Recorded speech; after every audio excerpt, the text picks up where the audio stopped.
জাতিটো গঢ়িবলৈ, জাতিটোক ৰক্ষা কৰিবলৈ 10,000 পুলিন পুঠাওৰ বুকুৰ তেজেৰে নৈ বোৱা আলাবৈ ৰণ। উশাহ বুৰেও যেন শেষবাৰৰ বাবে কৈছিল, থমকি নৰবিহত।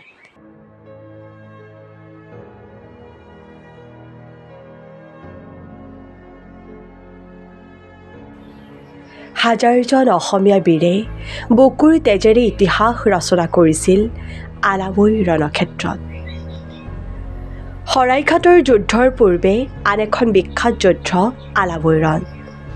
অসম আৰু অসমীয়াৰ অস্তিত্বৰ ৰক্ষাৰ বাবে এই যুঁজত প্ৰায় 10,000 আহোম সেনাই প্ৰাণত্যাগ কৰিছিল।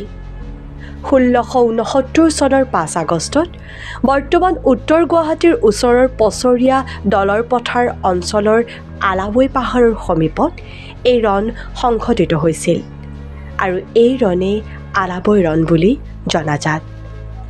সেয়েহে 5 আগষ্টৰ দিনটোক প্ৰতিগৰাকী অসমীয়াই আলাবৈ ৰণৰ স্মৃতি দিৱস হিচাপে উদযাপন কৰি আহিছে। প্ৰবল পৰাক্ৰমে আহোম সেনাই মোগল সেনাৰ বিৰুদ্ধে যুঁজ দিছিল যদিও চক্ৰান্ত কৰি মোগল সেনাপতি ৰামসিংহই অশ্বৰোহী সৈনিকেৰে আগুৰি 10,000 আহোম সেনাক বধ কৰিছিল। সেই আলাবৈ ৰণৰ যুদ্ধক্ষেত্ৰ আৰু ইয়াৰ বুৰঞ্জী প্ৰসিদ্ধ ইতিহাস বিচাৰিত স্থানটো বহুদিন ধৰি অনাদিত হৈ পৰি আছিল। প্ৰবল পৰাক্ৰমে আহোম সেনাই মোগল সেনাৰ বিৰুদ্ধে যুঁজ দিছিল যদিও চক্ৰান্ত কৰি মোগল সেনাপতি ৰামসিংহই অশ্বাৰোহী সৈনিকেৰে আগুৰি 10,000 আহোম সেনাক বধ কৰিছিল।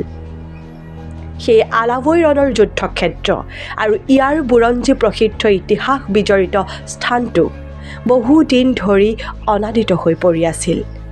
আনহাতে আলাবৈ ৰণত যদিও অন্যায়ভাৱে মোগল সেনাই আহোম সেনাক বধ কৰিছিল, কিন্তু বল বিক্ৰম আৰু সাহস হেৰুওৱা নাছিল লাচিত বৰফুকনে। পৰৱৰ্তী সময়ত এই যুঁজৰ অভিজ্ঞতাৰ ভিত্তিতেই মহাবীৰ লাচিত বৰফুকনে শৰাইঘাটত মোগলক পৰাস্ত কৰি আহোম ৰাজ্যৰ অস্তিত্ব ৰক্ষা কৰিছিল।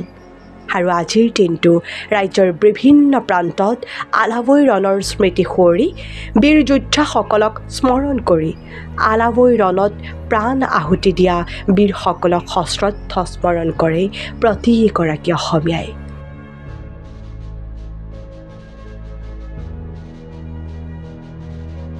Next report Assam north east news live 24/7।